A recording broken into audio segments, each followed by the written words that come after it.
Hello दोस्तों, आपके अपने YouTube चैनल मैथ्स हंगामा में बहुत बहुत स्वागत है। दोस्तों, आज के इस वीडियो में आप सीखने वाले हैं एसके झा सर द्वारा लिखा गया YouTube बुक से, जो कि PDF के तौर पे यह बुक निकाला गया है। इसका आप पहला सेट मैथ का सीखने वाले हैं। आज मैं इसका मैथ का पहला सेट करवाने वाला हूं, तो वीडियो में शुरू से लेकर के अंतिम तक आप देखते रहिएगा, क्योंकि इसका सॉल्यूशन अभी तक नहीं दिया गया है, ना ही बुक में और ना ही सर अभी स्टार्ट किए हैं। वो शायद 3 तारीख से स्टार्ट करने वाले हैं। तो इसलिए दोस्तों, वीडियो को शुरू से अंतिम तक देखते रहिए और कुछ नए चीज़ आप सीखते रहिएगा, और ये चीज़ मेरा पूरा भरोसा है। तो आइए दोस्तों, बिना देर किए हुए हम लोग इस वीडियो को शुरू करते हैं और इसका पहला क्वेश्चन देखते हैं। इसका पहला क्वेश्चन आपको दिख रहा होगा स्क्रीन पर कि दो स्थानों ए तथा बी के बीच की दूरी 220 किलोमीटर है। यहाँ पे देखिएगा दोस्तों कि ए और बी दो स्थान है ए और बी, और यहाँ ये दोनों के बीच का जो दूरी है वह कितना है, तो 220 किलोमीटर है। 220 किलोमीटर है। एक साइकिल सवार ए से प्रातः, अब यहां पे देखिएगा एक साइकिल सवार जो है ए से प्रातः मतलब क्या, तो सुबह में। तो देखिएगा कि ए से प्रातः 5 बजे, ए से प्रातः 5 बजे सुबह, यानी सुबह 5 बजे बी की ओर 20 किलोमीटर प्रति घंटा की दर से चलता है। कितना दर से, यानी चाल इसका जो है यह है 20 किलोमीटर प्रति घंटा।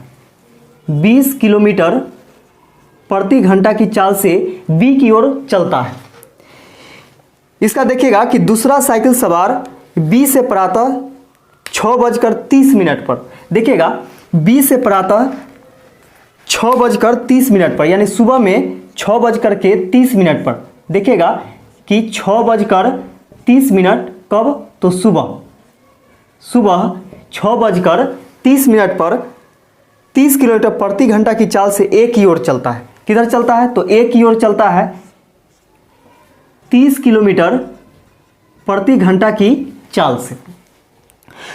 तो पूछा जा रहा है वे एक दूसरे से कितनी देर बाद मिलेंगे। दोस्तों यहाँ पे देखिएगा ये दोनों कितनी देर बाद एक दूसरे से मिलेंगे।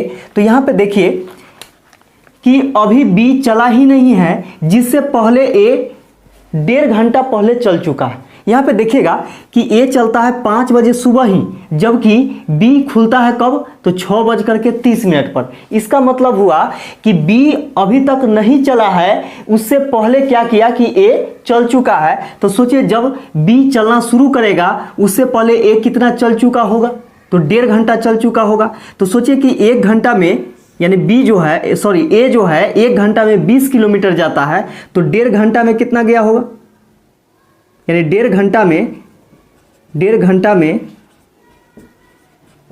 20 प्लस 10 यानी 30 किलोमीटर गया होगा। किसके अपेक्षा, तो बी की अपेक्षा।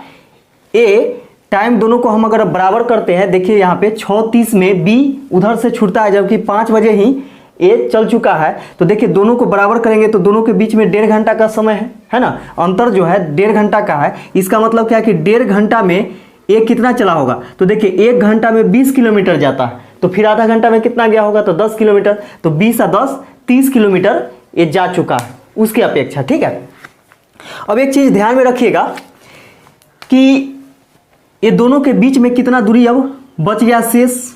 तो शेष दूरी जो बच गया है, देखिएगा शेष जो दूरी बच गया है वह कितना बच गया है, तो 220 और माइनस 30 तो ए चल चुका है, तो कितना 190 किलोमीटर। 190 किलोमीटर शेष बचा हुआ है। अब यहाँ पे देखिए कि 190 किलोमीटर बचा हुआ है, अब दोनों चलेगा। अब सोचिए कि 6:30 बजे तो उधर से ही वो चलेगा और इधर से ही चलेगा, है ना, क्योंकि दोनों अब टाइम क्या हो गया, दोनों का इक्वल हो गया। तो जहाँ तक ए पहुँच चुका है और B चलना शुरू किया है। अब यहाँ से दोनों के बीच में 190 किलोमीटर है, तो देखिए 190 किलोमीटर और इसमें किससे डिवाइड करना है समय निकालने के लिए। तो आप जानते होंगे कि समय बराबर क्या होता है, तो समय बराबर दूरी बटा चाल होता है। अब दोनों के बीच में 190 किलोमीटर का दूरी है और चाल क्या होगा, तो जुड़ जाएगा। जुड़ेगा इसलिए क्योंकि विपरीत दिशाओं में चाल क्या होता है, तो जुड़ जाता है। तो देखिए एक दूसरे के विपरीत दिशा में जा रहा है इसलिए चाल जुड़ जाएगा। तो 30 और 20 50, 50 यहाँ पे कर देते हैं, 0 से 0 कैंसिल हो गया। 5 से इसको काटेंगे तो 5 3 15, कितना बचेगा 4/5, इतना घंटा। तो यहाँ पे देखिए इसको हम लोग तोड़ेंगे 4/5 घंटा को, तो इसको 60 से गुना करना होगा, तो 12 पचे 60, ठीक है 12 पचे 60, 12 चौके 48 यानी 48 मिनट, यानी घंटा को मिनट में कन्वर्ट कर दिए तो 3 घंटा। देखिए यहाँ पे ये तो 3 घंटा पूरा है, तो 3 घंटा 48 मिनट, 3 घंटा 48 मिनट आया। तो यहाँ पे देखिए कि कितना देर बाद दोनों मिला होगा। तो सोचिए कि 3 घंटा 48 मिनट बाद मिला है, लेकिन ध्यान रखिए कब, जब उधर से वो चला इधर से ही चला, लेकिन बी के अपेक्षा ए 1.5 घंटा और चल चुका है। तो सोचिए कि ये किसका समय जुड़ेगा, तो जो पहले चला है उसी के अनुसार चला है ना। तो देखिएगा यहाँ पे कि उसके अनुसार चलना है। तो देखिए यहाँ पे 3 घंटा 48 मिनट तो ऐसे हुआ, और इसके बाद 1 घंटा 30 मिनट, इसको जोड़ दीजिएगा तो ये हो जाएगा आपका 8 और 4 और 3 7, 7 नहीं लिखेंगे क्योंकि यहाँ पे देखिए 60 बराबर क्या होगा, तो 1 घंटा होगा। तो यहाँ से देखिए कि ये 78 आ रहा है, तो 60 इसमें से घटा लेंगे तो 1 घंटा इसमें चला जाएगा, है ना। तो यहाँ पे बच जाएगा आपका 1, और इसके बाद देखिए 3 1 4, 4 1 5, यानी 5 घंटा 18 मिनट बाद। तो 5 घंटा 18 मिनट के बाद क्या होगा कि ये दोनों एक साथ मिलेगा। तो यही आपका आंसर हो गया, जो कि आपके ऑप्शन नंबर बी में दिया गया है। अगला क्वेश्चन देखिएगा दोस्तों, अगला क्वेश्चन है कि हल कीजिए x - 3 बराबर 3x + 7 का मान निकालना है, यानी इसको हल करना है, यानी x बराबर क्या होगा ये चीज़ निकालना है। तो यहाँ पे देखिएगा कि बहुत ही आसान है, एक जात वाला को एक साइड ले जाइए। तो यहाँ पे देखिए कि प्लस में x है, उधर जाएगा तो माइनस में x, और यहाँ पे देखिए उधर प्लस में 7 है, इधर आएगा तो माइनस में 7 हो जाएगा। तो यहाँ पे देखिए कि इसको हम भेजते हैं तो 3x में से एगो x घटेगा तो 2x बचेगा। अब बराबर में देखिए इसको हम इधर लाते हैं तो प्लस में 7 है, इधर आएगा तो माइनस में 7, माइनस में 7, माइनस में 3, तो माइनस में 10 हो गया। 2 से काटेंगे तो 2 पचे 10, यानी x बराबर हो जाएगा -5, और यही आपका आंसर हो जाएगा कितना, तो -5, जो कि ऑप्शन नंबर बी में दिया गया है। दोस्तों अगला क्वेश्चन देखिएगा, अगला क्वेश्चन है कि एक 5 सेंटीमीटर की त्रिज्या वाले वृत्त में AB व CD दो समांतर जीवाओं की लंबाइयां क्रमशः 8 सेंटीमीटर व 6 सेंटीमीटर है, तो जीवाओं के बीच की दूरी क्या होगी यदि वे केंद्र के विपरीत तरफ है। तो यहाँ पे समझिए कि एक वृत्त बनाते हैं हम लोग। तो देखिए एक वृत्त यहाँ से हम लोग एक क्रिएट कर लिए। अब यहाँ पे देखिए इसका यह केंद्र है और जीवा जो है केंद्र के विपरीत दिशा में है। अब यहाँ पे देखिए कि केंद्र के विपरीत दिशा में है और 2 जीवा है। तो यहाँ पे देखिए कि एक जीवा हम यहाँ पे कर देते हैं इस प्रकार, और एक जीवा केंद्र के इस विपरीत साइड में कर देते हैं। देखिए केंद्र के दोनों किधर है, तो विपरीत तरफ है। कौन कौन है, तो एक है आपका AB, एक AB है और दूसरा है CD, AB और दूसरा है CD, और दोनों समांतर है। देखिए यहाँ पे दोनों जो है वह समांतर है। अब यहाँ पे दिया गया था क्या कि 5 सेंटीमीटर इसका त्रिज्या भी है। तो हम लोगों से पूछा है कि यहाँ पे ये दोनों जीवाओं के बीच का जो दूरी है वह कितना होगा, यानी इसके बीच का दूरी हम लोगों से पूछा है, इसके बीच का दूरी पूछा गया है। और देखिए दोस्तों यहाँ पे दिया गया है क्या कि इसका जो त्रिज्या है यानी रेडियस जो है वह कितना है, तो रेडियस हम लोग को दे दिया गया है कितना, तो 5 सेंटीमीटर। देखिए यहाँ पे ए जो होगा ना यह रेडियस होगा, या फिर यहाँ से यहाँ पे मिलाइएगा तो यह रेडियस हो जाएगा यानी त्रिज्या हो जाएगा। तो त्रिज्या कितना है, तो 5 सेंटीमीटर है।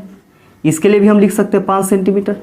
आप इसको मिलाइए चाहे इसको मिलाइए, कोई दिक्कत नहीं है।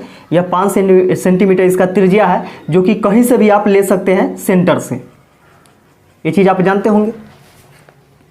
आगे फिर देखिए कि दोनों जीवाओं की लंबाई दिया हुआ था कितना, 8 सेंटीमीटर व 6 सेंटीमीटर। तो 8 सेंटीमीटर ए का है, तो देखिए ए का जब 8 सेंटीमीटर होगा तो यहाँ से हम लोग क्या करते हैं कि ए का 8 सेंटीमीटर होगा तो ये बीच से यहाँ से काट रहा है, तो 4 इधर भी होगा 4 इधर भी होगा। अगर इसके लिए सी डी के लिए कितना है तो 6 सेंटीमीटर है, तो 3 और 3 6, आधा आधा हो जाएगा।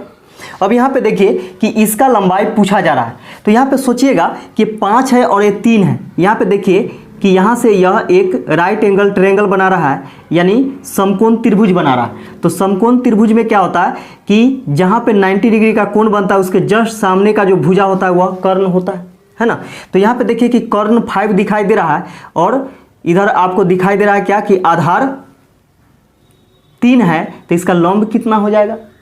तो आप जानते होंगे कि ट्रिपलेट बनाता है, तो ट्रिपलेट बना रहा है तो 3 4 और तो 5 होता है। देखिए 3 4 5 होता है, यह एक ट्रिपलेट बनाता है ना। यानी कहने का मतलब क्या कि आधार के स्क्वायर प्लस लंब के स्क्वायर बराबर क्या हो जाएगा, तो कर्ण के स्क्वायर हो जाएगा। इसका मतलब यहाँ से यहाँ तक का जो लंबाई होगा वह 4 सेंटीमीटर होगा।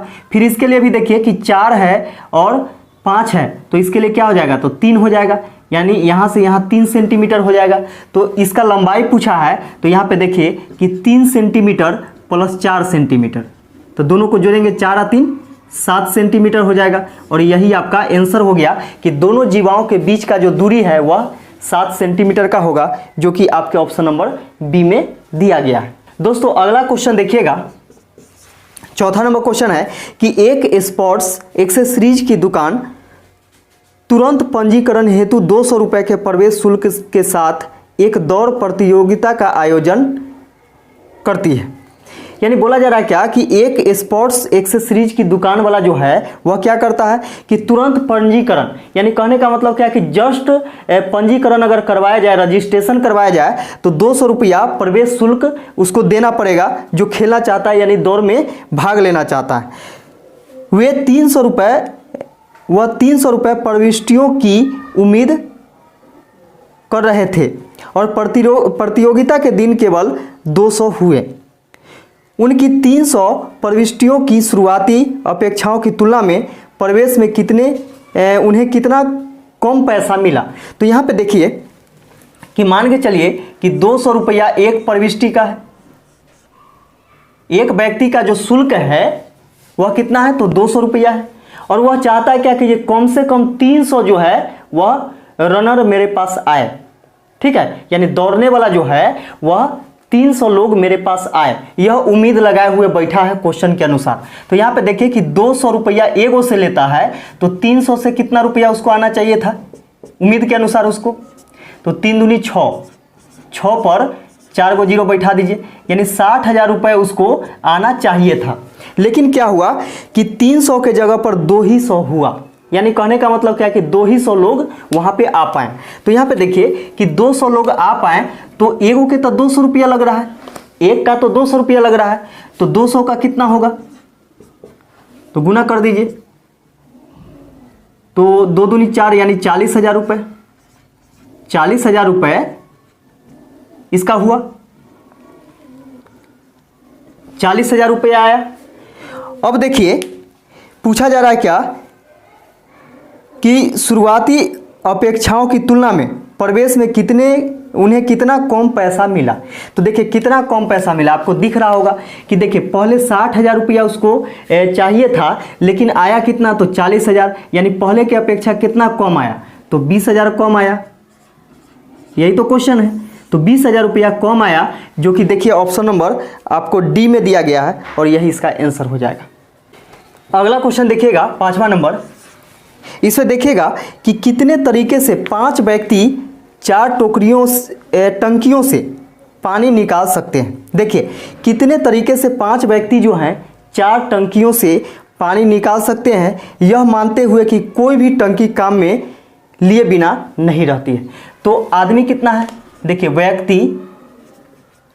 व्यक्ति जो है कितना है, तो 5 व्यक्ति है, और टंकी कितना है, टंकी जो है वह 4 है।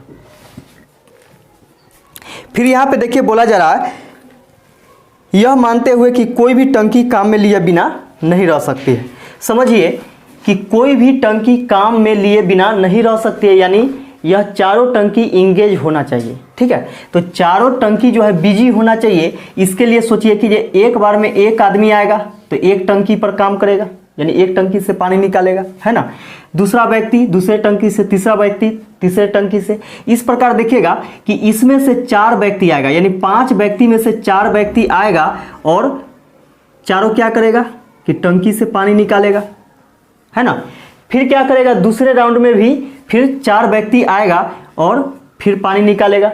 तीसरे राउंड में क्या होगा कि फिर 4 व्यक्ति आएगा और निकालेगा, है ना। फिर चौथे राउंड में क्या होगा कि 4 व्यक्ति आएगा और पानी निकालेगा।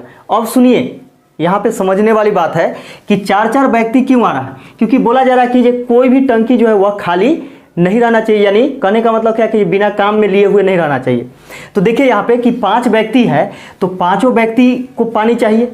सपोज दैट मान के चलिए 5 व्यक्ति है और आपको साइड कर दिया गया है, तो फिर अगले बार में आपको चाहिए कि नहीं पानी चाहिए। तो एक बार में 4 व्यक्ति ही पानी निकाल सकता है टंकी से, है ना। तो 4 व्यक्ति निकाल सकता है, तो तब पर भी तो एक व्यक्ति बच जा रहा है। तो देखिए यहाँ पे भी एक व्यक्ति बच गया, इसमें भी एक व्यक्ति बचा हुआ, एक व्यक्ति इसमें भी बचा हुआ, एक व्यक्ति इसमें भी बचा हुआ। तो फिर जो चारों व्यक्ति बचा है फिर से एक बार इसमें आएगा पानी निकालने के लिए। तो कितना बार, तो 1 2 3 4 5, है ना, 5 बार। अब यहाँ पे देखिए कि 4 कितना बार, तो 5 बार। अब सिंपल आपको क्या करना है कि 4 के पावर जितना बार है उतना इसको लिख देना है, यानी 4 के पावर 5 इतना बार, यानी इतने तरीके से क्या हो सकता है कि टंकी से पानी निकाला जा सकता है। तो यही आपका सही आंसर हो जाएगा। अगला क्वेश्चन देखिएगा। अगला क्वेश्चन है कि एक लंब कोणिक समांतर षष्ठफलक धातु की लंबाई, चौड़ाई और ऊंचाई, यानी लंबाई, चौड़ाई और ऊंचाई इसका दे दिया गया है कितना, तो लंबाई है आपका 3.6 मीटर, चौड़ाई है 2.5 मीटर और ऊंचाई है 1.8 मीटर है। इस धातु को पिघलाकर कई घन बनाए जाते हैं। इसको क्या किया जाता है कि पिघलाया जाता है और पिघलाने के बाद कई घन बनाए जाते हैं। तो घन सोचिए कि ये किससे बनेगा, घन किससे बनेगा, तो घन आप लोग जानते होंगे कि वर्ग से बनता है, यानी स्क्वायर से बनता है। तो सोचिए कि ये उसका स्क्वायर जो होगा, स्क्वायर में क्या होता है कि चारों भुजा आपस में बराबर होता है। तो सोचिए कि जो उसका हाइट भी जो होगा, यानी ऊंचाई भी होगा, तो लंबाई चौड़ाई जितना होगा उतना ही ऊंचाई भी होगा। तो चलिए यहाँ तक के समझ में आया होगा। जिसमें से प्रत्येक भुजा की माप 0.3 मीटर है, ऐसे कितने घन बनाए जा सकते हैं। तो दोस्तों देखिएगा कि इसका हम लोग यहाँ से परिमाप निकालते हैं। तो इसका पूरा क्षेत्रफल निकालिए, ठीक है। तो इसका पहले पूरा क्षेत्रफल निकालेंगे, लंबाई गुने चौड़ाई गुने ऊंचाई, सॉरी इसका आयतन निकालेंगे। तो आयतन यहाँ पे निकलेगा LBH, आयतन जो निकलेगा वह क्या निकलेगा, तो LBH, L गुने B गुने H। तो यहाँ पे देखिए L गुने B गुने H किसका, तो समषष्ठफलक उसका आकार का जो कोई शेप है यानी आकृति है उसका यहाँ से निकलेगा आयतन। तो देखिए आयतन निकालेंगे तो ये तीनों को गुना करेंगे, यानी 3.6 गुने 2.5 गुने 1.8 इतना मीटर। अब मीटर क्यूब में होता है, देखिएगा मीटर क्यूब में होता है, आयतन जो होता है क्यूब में आता है, यानी घन सेंटीमीटर कहिए या फिर मीटर कहिए, ये चीज़ आ गया। अब सोचिए कि इसमें से बोला जा रहा है कि कितने घन बनाए जा सकते हैं, लेकिन एक घन का जो प्रत्येक घन का जो भुजा है वह 0.3 मीटर का है, 0.3 मीटर का है। तो सोचिए कि 0.3 मीटर है तो L भी इसका हो जाएगा घन के लिए 0.3 मीटर, B भी हो जाएगा 0.3 मीटर और H भी हो जाएगा 0.3 मीटर। एक घन के लिए, हमेशा ध्यान में रखिएगा, इसको घन के लिए लिखे हैं तो घन के लिए।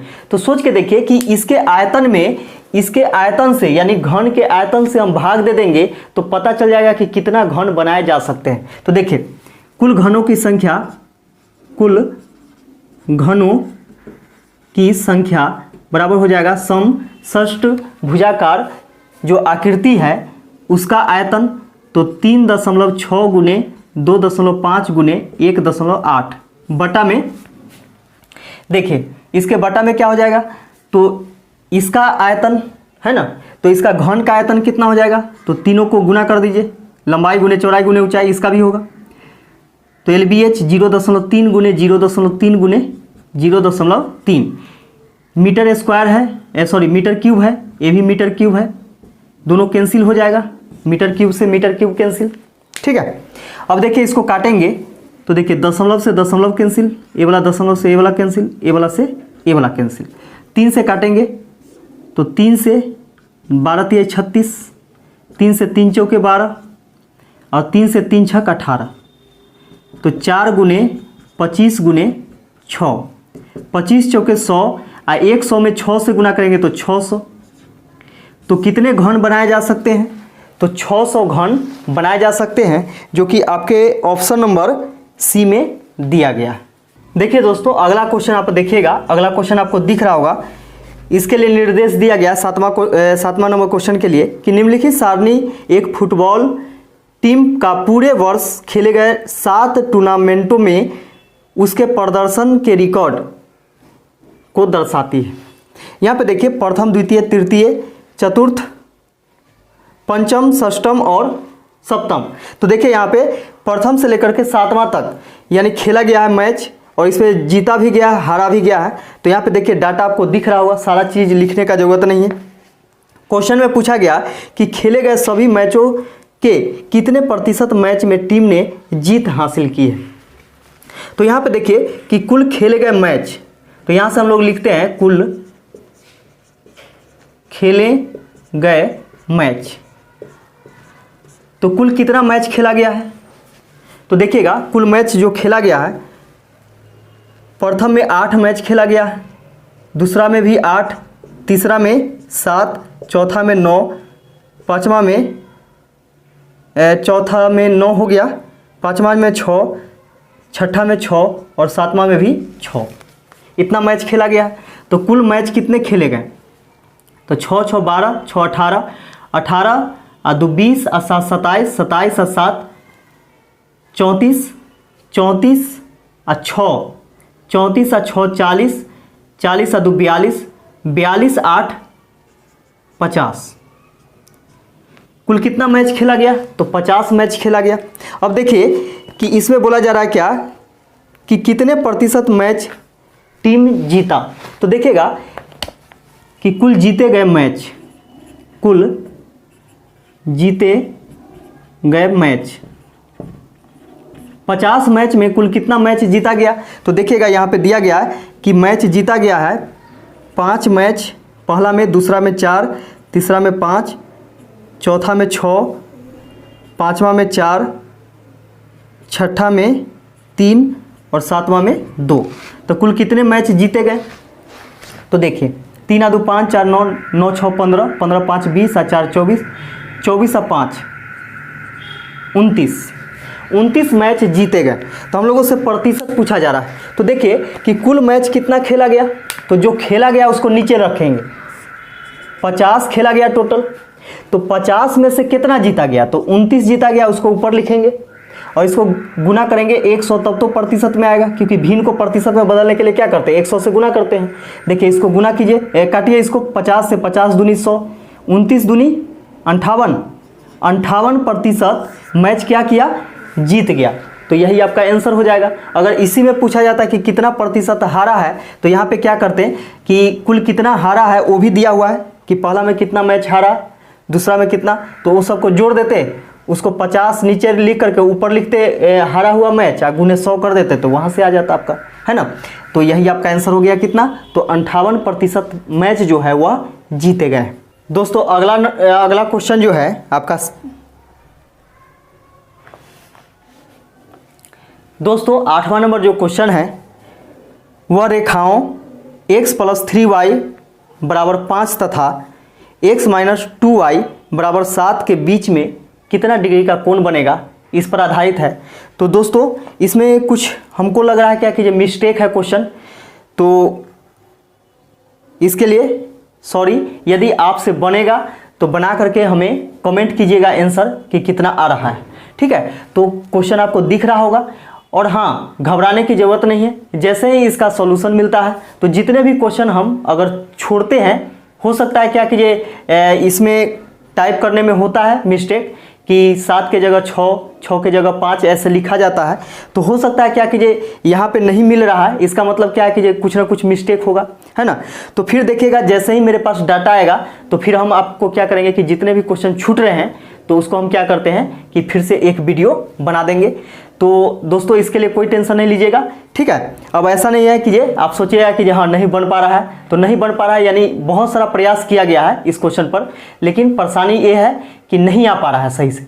तो नहीं आ पा रहा है इसका मतलब क्या है कि कहीं ना कहीं डिजिट में गड़बड़ी होगा, है ना। तो हम भी सोच रहे हैं क्या कीजिए आपको हम यानी जो भी चीज़ दें, जो कंटेंट दें वह दमदार होना चाहिए और क्लियर आपको समझ में आना चाहिए। तो सोचिए कि जब हमको ही समझ में नहीं आएगा तो हम आपको कैसे समझा पाएंगे।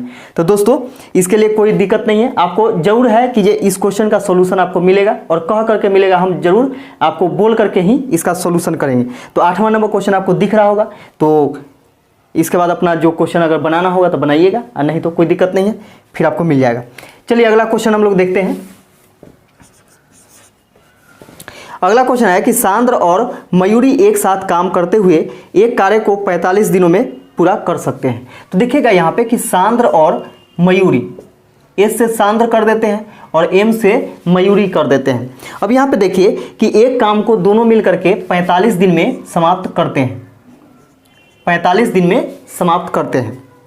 ध्यान से समझिएगा, ये बहुत ही पावरफुल क्वेश्चन है और इसको जो है 99% स्टूडेंट जो है उसको छोड़ करके आते हैं इस क्वेश्चन को, ठीक है। इसलिए इस क्वेश्चन को ध्यान से देखते रहिएगा और देखिए कितना आसानी से बन जाएगा, क्योंकि इसको आप अगर जाते हैं प्रोसेस से बनाने तो समझिए कि प्रोसेस से बनाइएगा, काफ़ी लंबा आपका प्रोसेस होगा। तो देखते रहिए कि कितना जल्दी क्वेश्चन बनेगा।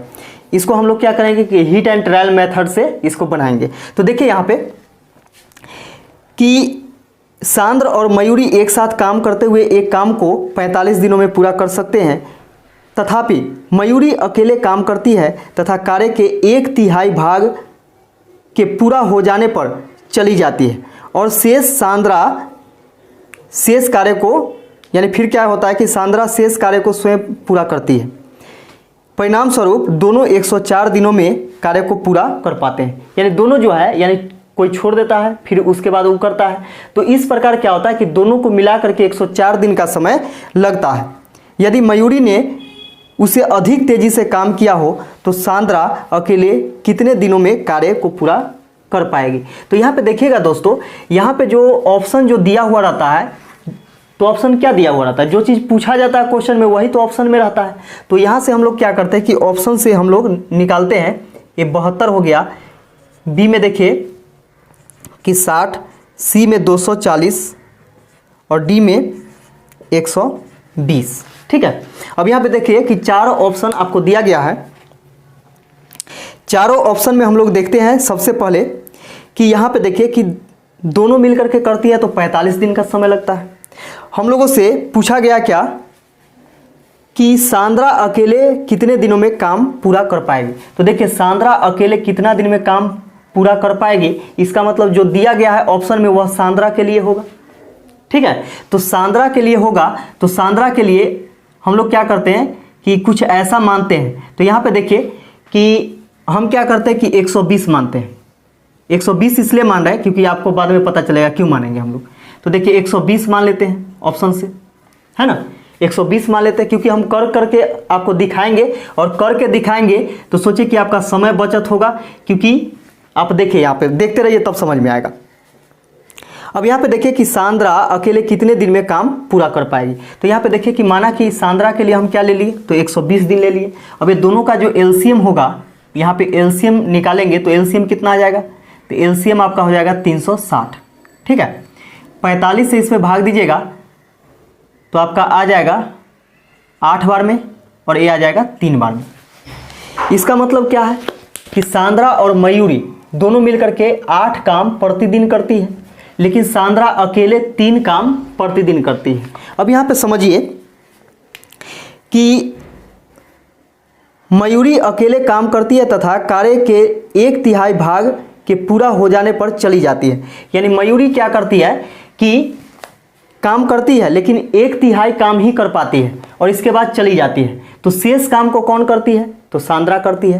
तो यहाँ पे समझिएगा कि सांद्रा का जो वैल्यू है, कार्य करने की क्षमता, वह 3 है।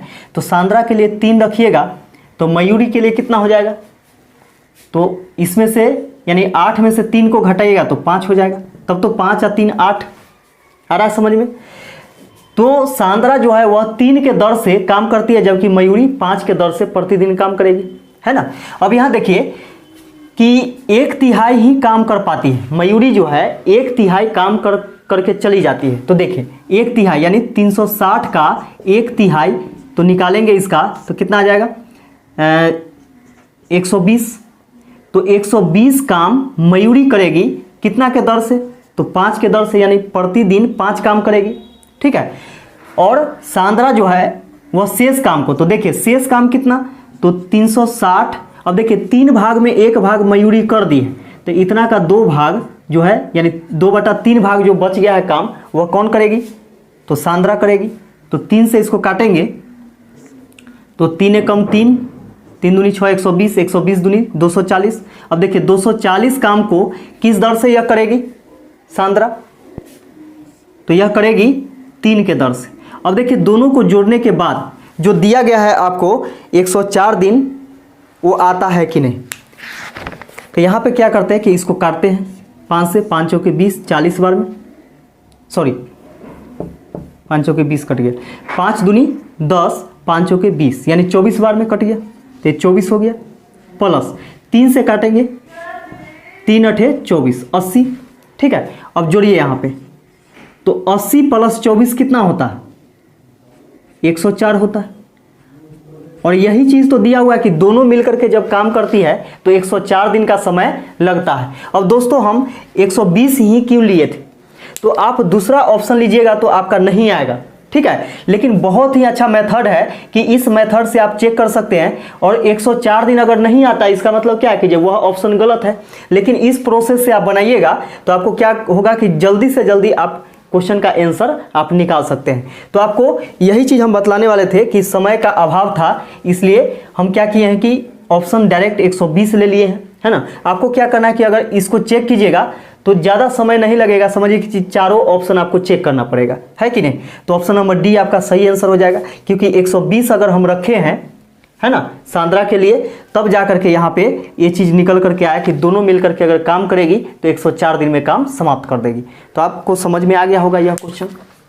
अगला क्वेश्चन देखिएगा। अगला क्वेश्चन है कि √0.8 इसका मान क्या होगा। तो देखिएगा ऐसा क्वेश्चन जब भी आए तो यहाँ पे हम लोग क्या करते हैं कि इसका वर्गमूल तो नहीं निकाला जा सकता है। जब वर्गमूल नहीं निकलेगा तब यहाँ पे कैसे निकालेंगे, तो देखिए यहाँ पे इसके आगे एक 0 लगा दीजिए तो 80 हो गया, है ना। अब यहाँ पे दशमलव है तो दशमलव अभी इसको रहने दीजिए, कोई दिक्कत नहीं, चाहे लगा दीजिए यहाँ पे, तो यहाँ भी लगेगा। अब देखिए यहाँ पे हम लोग क्या करते हैं, सिंपल यहाँ पे वर्गमूल निकालते हैं बचपना के तरह। तो देखिए ऐसा संख्या लेना है और यहाँ पे भी वही संख्या लेना है कि दोनों को गुना करने के बाद यहाँ पे जो आना चाहिए वो 80 से कम आना चाहिए, है ना। तो 8 8 64 और 9 9 81 ज़्यादा हो जाएगा, तो 8 8 64, तो यहाँ पे भी 8 रखेंगे और देखिए 8 8 64 हो गया। 10 में से 4 घटाएंगे तो 6, 7 में से 6 घटेगा 1।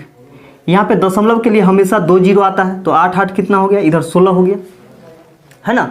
अब यहाँ पे देखिए कि 0.8। अब आपको देखिए एक चीज़ समझना है और टाइम को मैनेज भी करना है। तो देखिए यहाँ पे कि ऑप्शन नंबर ए में 0.9 से शुरू हुआ है, बी में 0.6 से शुरू हुआ है, सी में 0.8 से शुरू हुआ है और डी में 0.9 से शुरू हुआ है। तो देखिएगा यहाँ पे कि 0.8 से एक ही ऑप्शन शुरू हुआ है जो कि ऑप्शन नंबर सी है, इसलिए ऑप्शन नंबर सी आपका सही आंसर हो जाएगा। इसको आगे भी निकालिएगा तो आ जाएगा आपका 0.894, इस प्रकार संख्या आ जाएगा। तो ऑप्शन नंबर सी आपका सही आंसर हो जाएगा। तो ऑप्शन पर भी आप गौर कीजिएगा तो जल्दी से जल्दी आपका क्वेश्चन सॉल्व हो पाएगा। अगला क्वेश्चन देखिएगा दोस्तों। अगला क्वेश्चन है कि एक व्यक्ति अपने घर से 2 घंटे में अपने कार्यालय तक पहुंचता है। वह 15 किलोमीटर प्रति घंटा की रफ्तार से कुल दूरी का 1/4 साइकिलिंग से तथा तय करता है।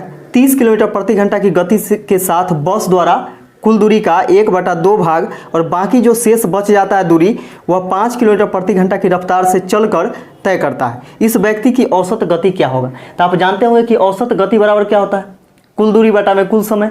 ठीक है, तो कुल दूरी यहाँ पे क्या करते हैं कि हम लोग कैसे तय करेंगे? तो देखिए कि औसत चाल जो होता है और जो चीज़ पूछा गया है, ठीक है, तो जो पूछा जाता है वही तो ऑप्शन में रहता है। अब यहाँ पे देखिए कि ऑप्शन से हम लोग क्या करते हैं, ऑप्शन नंबर ए में 15 है, बी में है 12, सी में 10 है और डी में कितना है?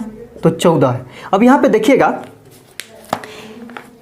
एक चीज़ समझने वाली बात है कि यहाँ पे देखिए कि एक आपको दिया हुआ है कितना, 15 किलोमीटर प्रति घंटा से कितना तय करता है? तो 1/4 भाग, है ना। फिर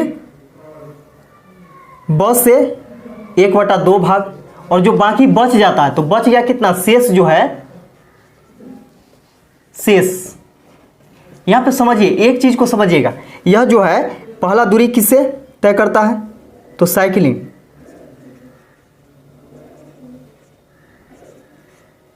साइकिल से तय करता है। दूसरा जो है बस से तय करता है और शेष दूरी जो है वह पैदल चल करके तय करता है, यानी पैदल।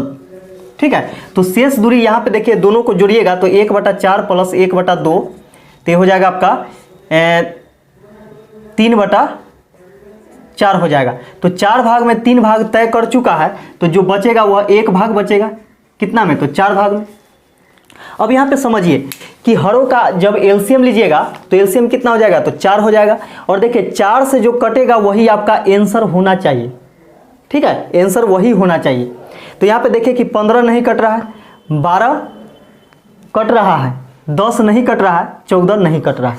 तो आपका ऑप्शन क्या हो जाएगा? तो ऑप्शन नंबर बी आपका सही आंसर हो जाएगा। अब देखिए ऑप्शन नंबर बी कैसे सही होगा, तो आप देखिए यहाँ पे अगर 12 किलोमीटर प्रति घंटा है तो सोचिए कि 2 घंटा में तय करता है, तो 2 घंटा में कितना गया होगा? 24 किलोमीटर, यानी उसके घर से जो कार्यालय होगा वह 24 किलोमीटर दूर होगा, है कि नहीं?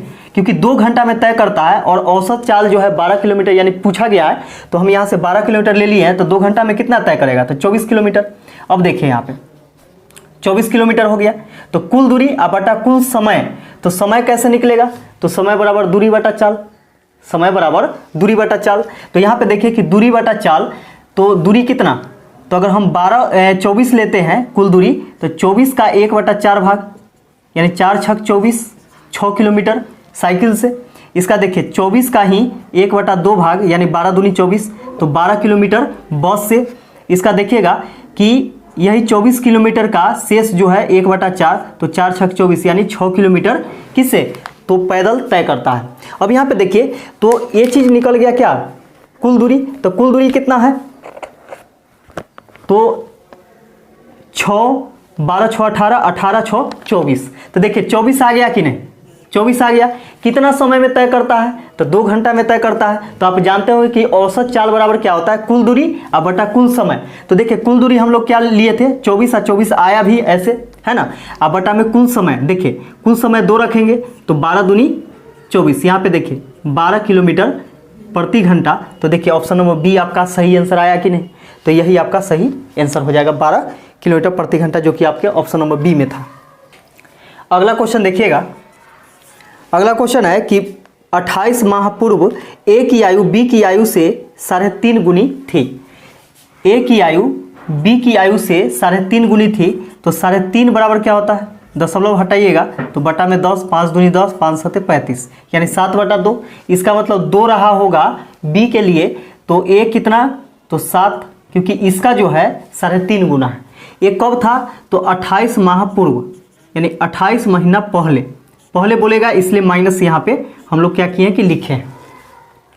आगे फिर देखिएगा कि अब से 4 माह बाद ए की आयु बी की आयु से 2.5 गुना हो जाएगी। कब? तो अब से 4 माह बाद, तो +4, ठीक है, 2.5 गुना हो जाएगा। तो 2.5 मतलब कितना? 25/10, 5 दूनी 10, 50 25 यानी बी के लिए 2 हो जाएगा, तो ए के लिए कितना हो जाएगा? तो 5 हो जाएगा। ठीक है, अब यहाँ पे देखिए कि अंतर दोनों का बराबर आ रहा है, तो अंतर बराबर नहीं आएगा। देखिए दोनों के बीच में 2 का अंतर है, जबकि इसमें 0 का है ना। तो अंतर बराबर करेंगे, तो अंतर बराबर करने के लिए क्या करते हैं कि दोनों के बीच का अंतर, ये दोनों के बीच का अंतर देखते हैं। तो दोनों का बीच का अंतर 5 में से 2 घटाइएगा तो 3, 7 में से 2 घटाइएगा तो 5। ऊपर दोनों के अंतर से नीचे दोनों में गुना करेंगे और नीचे दोनों के अंतर से ऊपर दोनों में गुना किया जाता है। तो गुना कीजिए, 7 × 21 अनुपात 3 दूनी 6, 50 25 अनुपात 5 दूनी 10। अब देखिए अंतर बराबर आ गया क्या? अंतर 4 का अंतर है। देखिएगा 25 में से 21 घटाइएगा तो 4 बचेगा, 10 में से 6 घटाइएगा तो 4 बचेगा। अब यहाँ पे समझिए कि दोनों के बीच में अनुपात में 4 का अंतर है, जबकि यहाँ पे देखिए दोनों के बीच में क्या अंतर है? तो एक माइनस में रहेगा, एक प्लस में रहेगा, तो दोनों को जोड़ दिया जाता है। तो 28 4 कितना हो जाएगा? तो 32 हो जाएगा। ये दोनों बराबर हो गया, ठीक है। तो 4 से 4 8 32 अनुपात 1 बराबर कितना आ गया? तो 8 आ गया। हम लोगों से पूछा गया कि दोनों के वर्तमान आयु का योग कितना है, ठीक है। तो वर्तमान आयु इससे निकाल लीजिए चाहे इससे निकाल लीजिए, कोई दिक्कत नहीं है। तो हम लोग क्या करते हैं कि इससे निकालते हैं, ठीक है। तो इससे निकालेंगे तो 1 का वैल्यू 8, तो 25 का वैल्यू कितना हो जाएगा? 25 × 8 यानी 200। 10 का वैल्यू हो जाएगा 10 × 8, 8 दाएं 80। अब देखिए कब का निकला? तो 4 महीना बाद का निकला, ठीक है। हम लोगों से वर्तमान पूछा गया है, तो देखिए 4 महीना बाद का निकला है, तो 4 4 दोनों में से हम लोग क्या करेंगे कि घटा देंगे, ठीक है। क्यों घटा रहा है समझ में आ रहा है? तो देखिए यहाँ पे 196 हो गया और इसका हो गया 76। ये सबको जोड़िएगा तो 6 6 12 के 2, 9 7 16 1 17 के 7 1 1 2 यानी 272 माह हो गया, महीना, ठीक है। तो 272 महीना हो गया। इसको हम लोग क्या करेंगे कि वर्ष में चेंज करेंगे, क्योंकि आंसर जो है आपका निकल चुका है। लेकिन यहाँ पे ऑप्शन के अनुसार हम लोग देखते हैं कि 272 आप बटा में 12 करेंगे तो देखिए 12 दूनी 24 और बच जाएगा 32, 12 दूनी 24 तो 22 वर्ष हो गया। अब बच गया कितना? 8, ठीक है। 24 8 32 होता है, तो 8 बटा 12 बच गया है। इसको गुना करेंगे 12 महीना से, तो 12 से 12 कैंसिल यानी 8 माह, तो 22 वर्ष 8 माह। 22 वर्ष 8 माह इसका सही आंसर हो जाएगा, जो कि ऑप्शन नंबर बी में दिया गया है। अगला क्वेश्चन देखिएगा। अगला क्वेश्चन है कि रमेश के पास कुछ कबूतर और कुछ मुर्गियां हैं। यदि कुल जानवर 59 है और उनके पाँवों की कुल संख्या 190 है, तो उनके पास कितनी बकरियां हैं? तो सबसे पहले यहाँ पे देखिए कि कितना बकरी और पक्षी मिला करके है। कबूतर और बकरी मिला करके जो है 59 है। तो समझिएगा कि 59 है, इसका मतलब 59 गो सर होगा, है कि नहीं? 59 गो है तो देखिए पैर की संख्या बकरी में कै गो? तो 4 गो, ठीक है। और कबूतर में कितना? तो 2 पैर होता है। तो देखिए कबूतर के पास 2 पैर होता है, जबकि बकरी के पास कितना? तो 4 पैर होता है। दोनों का 2 कॉमन ले लीजिए, यानी जिसका कम पैर है ना उसके अनुसार क्या करना है कि कॉमन ले लेना है। तो सबके लिए 2 पैर हम लोग मान लेते हैं और इसको गुना करते हैं। 9 दूनी 18 के 8, 5 दूनी 10, 1 11, 118 पैर यहाँ से आ गया। टोटल पैर कितना है? 190 है।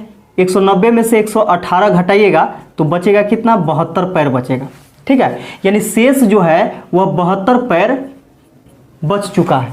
अब देखिए शेष जो पैर बचा हुआ है वो किसका है? तो बकरी का है कि नहीं? क्योंकि बकरी का तो हम 2 ही लिए हैं, जबकि 4 होता है। तो शेष जो पैर बचा हुआ है वो बकरी का है, क्योंकि इसमें अगर हम 2 लिए हैं तो इसमें 2 बकरी के लिए भी था और कबूतर के लिए भी था। तो कबूतर का तो कहानी खत्म है। अब देखिए जो शेष पैर बचा हुआ किसके लिए है? तो बकरी के लिए है। अब यहाँ पे देखिए बकरी का 72 पैर और एक बकरी के पास अभी भी कितना पैर बचा हुआ है? तो 2 कॉमन लिए थे तो 2 पैर बचा हुआ है कि नहीं? एक बकरी के पास 2 पैर, तो सोचिए कि 72 पैर में हम क्या करेंगे कि 2 से भाग देंगे तो 36 गो बकरी आ जाएगा, यानी 36 बकरियां, ठीक है। तो 36 बकरियां आ गया और यही चीज़ पूछा जा रहा था कि बकरियों की संख्या कितना है? तो 36 है। और आपको पूछा जाता आपसे कि कबूतर की संख्या कितना है? तो 59 को टोटल है ये है, जिसमें से बकरी का संख्या घटा देते तो कबूतर निकल जाता। तो यही आपका आंसर हो गया 36 बकरियां। अगला क्वेश्चन देखिएगा। अगला क्वेश्चन है कि 9 सेंटीमीटर प्रत्येक भुजा वाली एक वर्गाकार प्लेट से इसके सभी कोनों से 0.25 सेंटीमीटर स्क्वायर क्षेत्र वाले वर्ग टुकड़े काटे गए हैं और शेष प्लेट को एक खुले शीर्ष वाला क्यूबॉइड बनाने के लिए काटे गए किनारों के साथ जोड़ा जाता है। इस खुले शीर्ष वाले क्यूबॉइड का आयतन क्या होगा? तो देखिए यहाँ पे कि एक वर्ग है यानी स्क्वायर है। हम लोग एक स्क्वायर बना लेते हैं।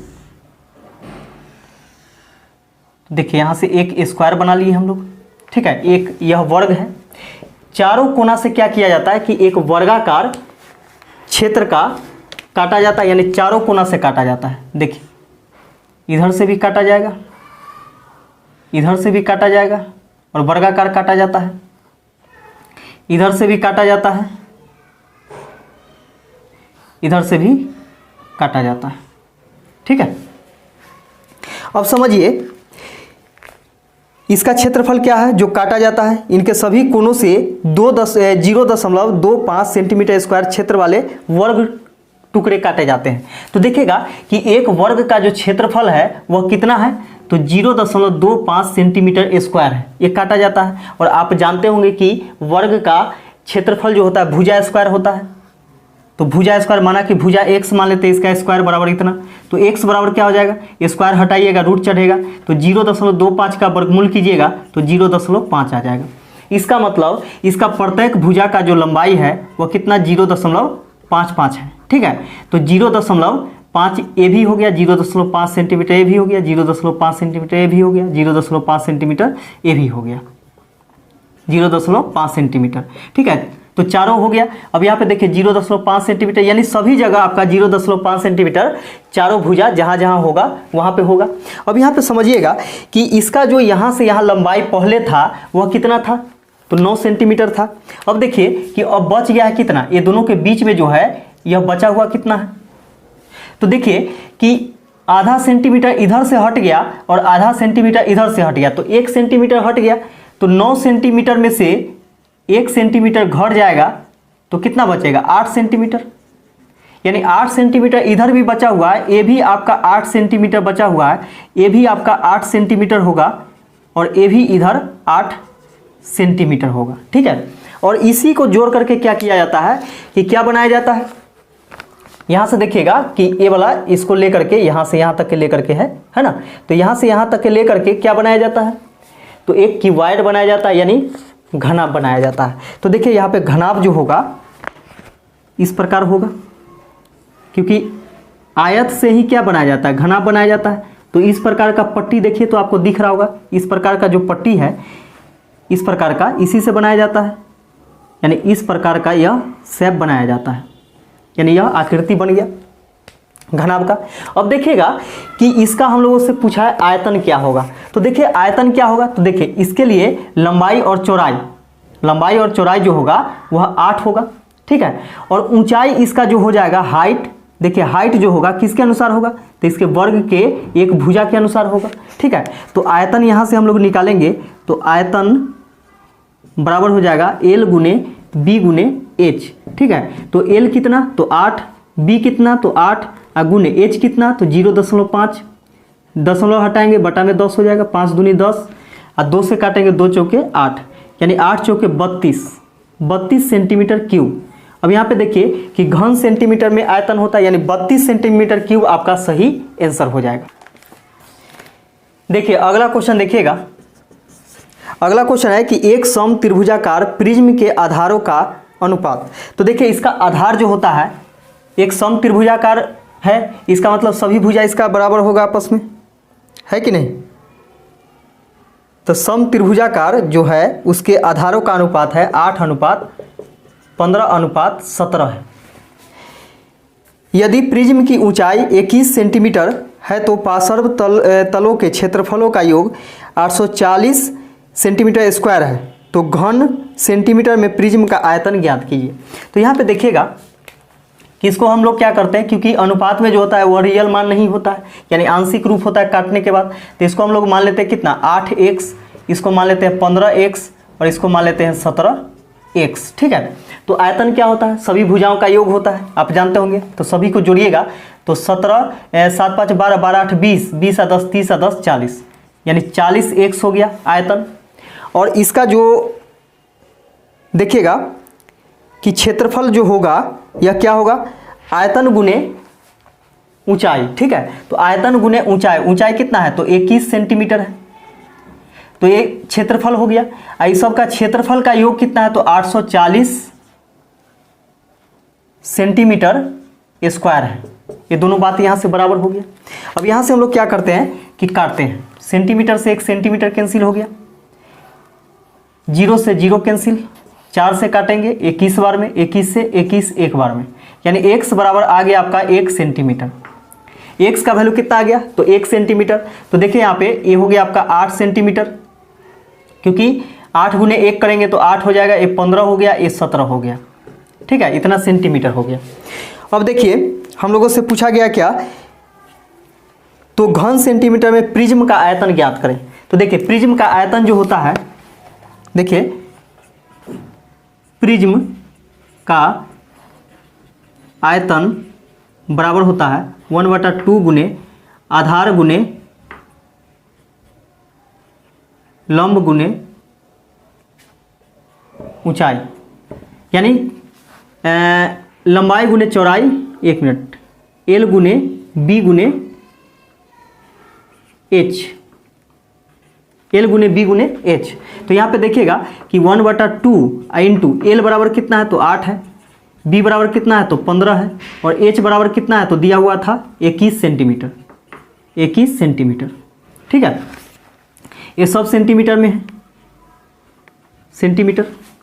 अब इसको काटते हैं, तो 2 से काटेंगे, 2 चौके 8, 15 चौके 60 सेंटीमीटर स्क्वायर और गुने 21 सेंटीमीटर। इसको गुना करेंगे तो ये हो जाएगा 6, 6 दूनी 12, 1 0, यानी 1260 सेंटीमीटर क्यूब हो जाएगा। यानी प्रिज्म का आयतन जो आ जाएगा वह कितना आ जाएगा, तो 1260 सेंटीमीटर क्यूब आ जाएगा, और यही आपका सही आंसर हो जाएगा। अगला क्वेश्चन देखिएगा। अगला क्वेश्चन है कि 12 पारियों के बाद एक बल्लेबाज का प्रति पारी औसत स्कोर 55 था, 14 पारियों के बाद उसका औसत स्कोर बढ़कर 60 हो गया। यदि बल्लेबाज ने 14वीं पारी में पिछली पारी की तुलना में 20 रन अधिक बनाए थे, तो उसने 13वीं पारी में कितने रन बनाए थे। तो देखिएगा यहाँ पे 13वीं पारी में माना कि 100 रन बनाया होगा, और 14वीं पारी में क्या करता है कि यह पिछले पारी की तुलना में 20 रन अधिक बनाता है। तो इसके पिछले पारी कौन, 13वीं पारी, इससे 20 रन अधिक बनाएगा, तो इसका x है, तो इसका क्या हो जाएगा, x + 20 हो जाएगा। ठीक है, अब यहाँ पे समझिएगा कि बोला गया कि 12वीं पारी के बाद औसत रन कितना था, तो 55 था। तो देखिए 12वीं पारी के बाद बोला जाएगा ना, तो ऐसा मत समझिएगा कि 13वीं पारी हो जाता है, क्योंकि 12वीं पारी के बाद क्या होगा, तो उसको काउंट करेगा, लोग काउंट करेगा कि नहीं, तो 12 पारी पूरा खेल लेगा, इसके बाद है ना काउंट होता है। तो देखिए 12 पारी में क्या होता है कि 55 औसत था, तो 12 गुने 55 कुल रन हो गया, है कि नहीं। इसका 13वीं पारी में 100 रन बनाया, और 14वीं पारी में x + 20 रन बनाया, ये सभी को जोड़ेंगे तो 14 पारी के कुल रनों का योग हो गया। जबकि यहाँ पे देखिए कि 14 पारी के बाद क्या होता है कि 60 हो जाता है औसत, इसी के कारण, है ना, तो 60 हो जाता है, तो 14 गुने 60 हो जाएगा। दोनों बात यहाँ पे बराबर हो गया, क्योंकि ये भी 14 पारी के रनों का योग है, और ये भी 14 पारी के कुल रनों का योग है। अब यहाँ पे देखिए कि इसको गुना करेंगे, 12 × 25 60 के 0, 12 × 25 60 × 6 66 प्लस 2x + 20 बराबर हो जाएगा 14 × 6 84 840। अब यहाँ देखिए दोनों को जोड़ेंगे तो 680 और प्लस 2x बराबर हो जाएगा 840। 840 में से इसको घटाएंगे तो 2x बराबर हो जाएगा 160 आ जाएगा। ठीक है, घटाइएगा तो 160 आ जाएगा। 2 से इसको काटेंगे तो 8 दूनी 16 यानी 80, x बराबर हो जाएगा 80। और हम लोगों से पूछा था क्या, 13वीं पारी, और 13वीं पारी x माने थे, और x बराबर क्या आ गया तो 80, यानी 13वीं पारी में कितना रन बनाया था तो 80 रन बनाया था। अगर पूछा यही चीज़ पूछा जाता कि 14वीं पारी में कितना बनाया था, तो इससे 20 रन अधिक यानी 80 + 20 यानी 100, है ना। तो हम लोगों से पूछा है 13वीं पारी में, इसलिए इसका 80 आंसर हो जाएगा। अगला क्वेश्चन देखिएगा। अगला क्वेश्चन है कि जर्मन चांदी की एक मिश्र धातु में तांबे और जस्ते का अनुपात 19:6 था। तांबे और जस्ता, तो देखिएगा Cu और Zn, तांबा और जस्ता का अनुपात जो है 19 कितना तो 6 था। ठीक है, इसका तो बोला जा रहा है कि निकेल और जस्ते का अनुपात 4:7। तो निकेल और जस्ता, तो देखिए जस्ता पहले है, इसका निकेल, तो निकेल और जस्ता का अनुपात दिया हुआ है, तो पहले निकेल है तो निकेल 7 हो जाएगा और जस्ता इसके लिए 4 हो जाएगा। ठीक है, इस प्रकार लिखना है। तो पूछा जा रहा है हम लोगों से कि मिश्र धातु में तांबा, जस्ता और निकल का अनुपात क्या होगा। तो देखिएगा यहाँ पे तांबा, जस्ता और निकल का पूछा जा रहा है, तो इस प्रकार हम लोग गुना करते हैं यहाँ पे, है कि नहीं। तो जब गुना करेंगे तो 7 छक 42 हो जाएगा, ये हो जाएगा 6 चौके 24 और 9 चौके 36, सॉरी 19 छके 19 चौक 76, 4 से गुना करना है, 76 हो गया। अब यहाँ पे देखिए इसको काटेंगे अगर हम लोग, तो इसको काटिएगा तो 2 से कटेगा, 2 तिहाई 6, 2 तिहाई 6 और 2 8 16, 38, ये हो जाएगा आपका 12 दूनी 24, ये हो जाएगा 21 दूनी 42। ठीक है, अब नहीं कटने वाला है, तो 38:12:21 आपका सही आंसर हो जाएगा। देखिए दोस्तों, इसका अगला क्वेश्चन है 18 नंबर कि रेलगाड़ी P और Q समांतर पटरियों पर एक ही दिशा में चलती है। यानी P और Q दो रेलगाड़ी है, देखिएगा एक P है और एक Q है, और दोनों क्या करता है कि समांतर पटरी पर एक ही दिशा में चलती है, यानी इस प्रकार यह चल रही है। ट्रेन P और Q को 60 सेकेंड में पूरी तरह से पार कर लेती है। ट्रेन P जो है Q को क्या करती है कि 60 सेकेंड में पूरी तरह पार कर लेती है। इसका मतलब यह तेज गति से चलने वाला है और ये धीमे गति से चलने वाला है, क्योंकि P क्या करता है कि Q को 60 सेकेंड में पूरी तरह से पार कर लेती है। तो पार कौन कर लेगा, एक ही दिशा में जब जा रहा है तो स्पीड चलने वाली ट्रेन क्या करेगा कि मध्यम जो धीमे चलेगा, ठीक है, तो ये होगा धीमा चलने वाला, है ना। तो एक तेज चलने वाला होगा, एक फास्ट ट्रेन होगा, एक स्लो ट्रेन होगा, है कि नहीं। तो यहाँ पे देखिए कि 60 सेकेंड में पूरी तरह से इसको पार कर लेती है। अब देखिए कि और ट्रेन P में मौजूद एक यात्री को Q को 40 सेकेंड में पार करता है। तो देखिएगा कि एक P में जो है एक यात्री मौजूद है जो कि Q को क्या करता है कि 40 सेकेंड में पार कर जाता है। ठीक है, तो यदि गाड़ियों की चाल, यानी चाल का अनुपात दिया हुआ है 2:1, यानी चाल बराबर 2:1 है, तो इसको हम लिख सकते हैं 2x और इसको लिख सकते हैं x, है ना। तो इस प्रकार तो उनकी लंबाई का अनुपात क्या होगा, यानी लंबाई का अनुपात पूछा जा रहा है। तो देखिए यहाँ पे ये चाल का अनुपात है, तो चाल कितना हो गया 2x और x। तो देखिए जब दोनों क्या करेगा कि एक दूसरे को पार करेगा तो ज़्यादा तेज, यानी तेज चलने वाला कितना है 2x वाला है, और धीमा चलने वाला कितना है x है। तो दोनों के बीच जो अंतर होगा तो अंतर के अनुसार ही क्या करेगा कि वह एक दूसरे को पार करेगा। तो अंतर कितना आ रहा है चाल का, तो x आ रहा है, x आ रहा है अंतर दोनों का। ध्यान से समझिएगा, हम लोगों से पूछा है कि ये दोनों के लंबाई का अनुपात क्या होगा। तो लंबाई यानी लंबाई से चलने वाला, तो यहाँ पे देखिएगा कि लंबाई जो होगा, लंबाई यानी दूरी, है ना। तो आप जानते होंगे कि चाल बराबर क्या होता है, दूरी बटा समय। तो चाल बराबर दूरी बटा समय होता है, तो चाल दोनों के बीच का जो अंतर है वह कितना है, तो x है ना, क्योंकि चाल बराबर दूरी बटा समय। तो P का लंबाई हम लोग मान लेते हैं, कुछ मान लीजिए, ठीक है, इसका मान लेते हैं लंबाई L, इसका मान लेते हैं S, इसका L मान लेते हैं, इसका S मान लेते हैं, ठीक है। तो यहाँ पे देखिएगा कि L इसका है लंबाई और S इसका लंबाई है। तो देखिए चाल बराबर क्या होता है, तो चाल कितना है x है, दोनों के बीच का जो अंतर है x है।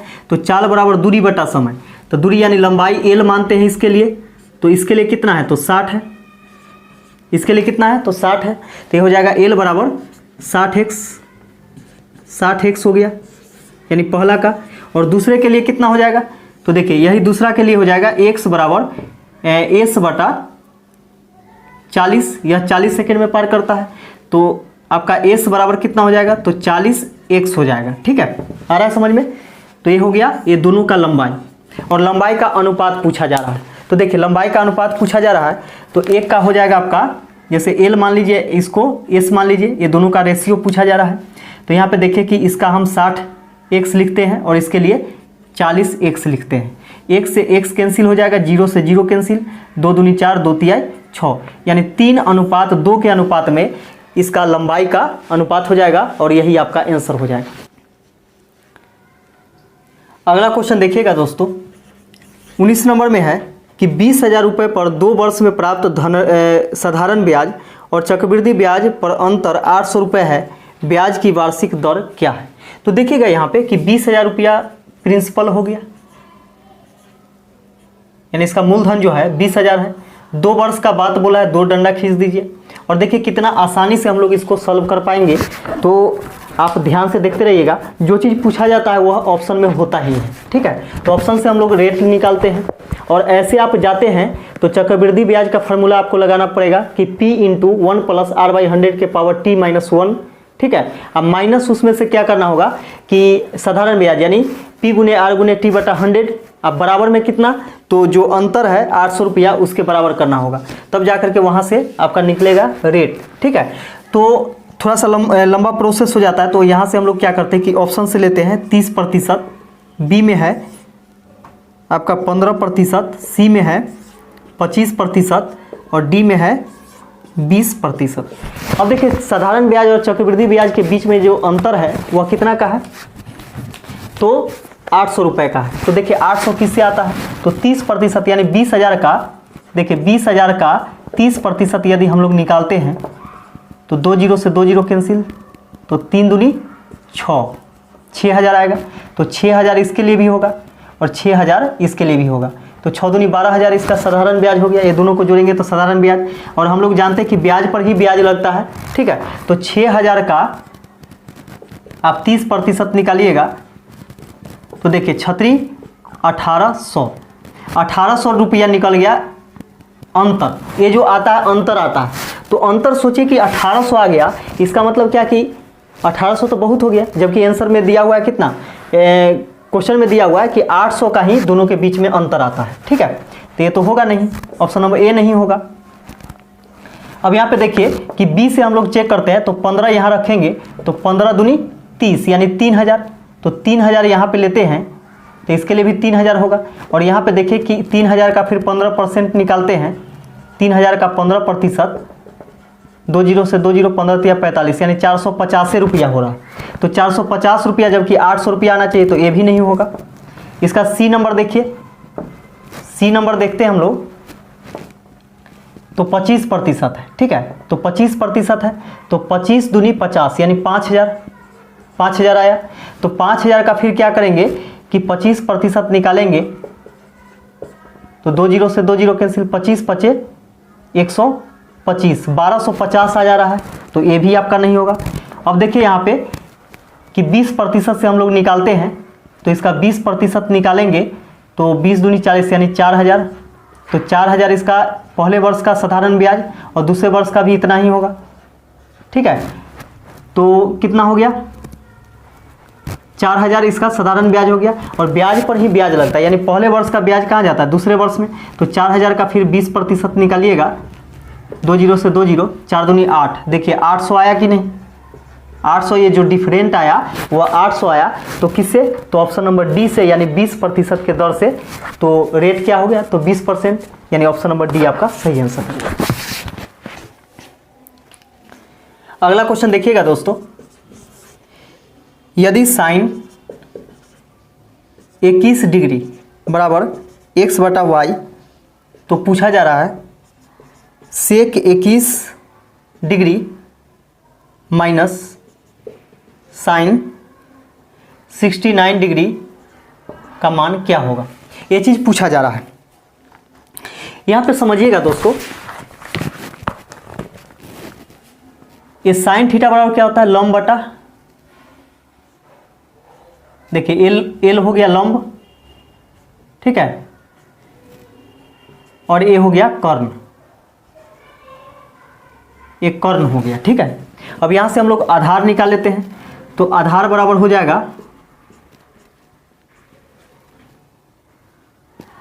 √अंडर कर्ण के स्क्वायर माइनस लंब के स्क्वायर यानी x²। तो यह निकल गया क्या, आधार निकल गया। तो देखिए लंब भी पता चल गया, कर्ण भी पता चल गया और आधार भी पता चल गया। अब यहाँ पे देखिएगा कि आप जानते होंगे कि सेक थीटा किसके विपरीत होता है, तो कॉस के बराबर होता है, यानी कॉस के जो उल्टा होता है वह क्या होता है, तो सेक होता है। तो देखिए कॉस के लिए क्या होगा, आधार बटा कर्ण। तो आधार बटा कर्ण होगा, तो देखिए आधार कितना, root under y square minus x square, अब बटा में कर्ण कितना, तो वाई, यहाँ माइनस है तो माइनस। अब यहाँ पे देखिए कि साइन 69 डिग्री, तो इसको हम लोग अगर तोड़ते हैं तो ये 90 माइनस थीटा पर है ना, तो साइन 90 माइनस थीटा बराबर क्या हो जाएगा, कॉस थीटा, यानी कॉस कितना का वैल्यू हो जाएगा, तो कॉस आपका 21 का वैल्यू हो जाएगा। ठीक है, साइन बदल जाता है किस में, कॉस में, है ना, यानी साइन 90 माइनस थीटा बराबर क्या होता है, कॉस थीटा, तो कॉस 21 डिग्री के बराबर हो जाएगा ये।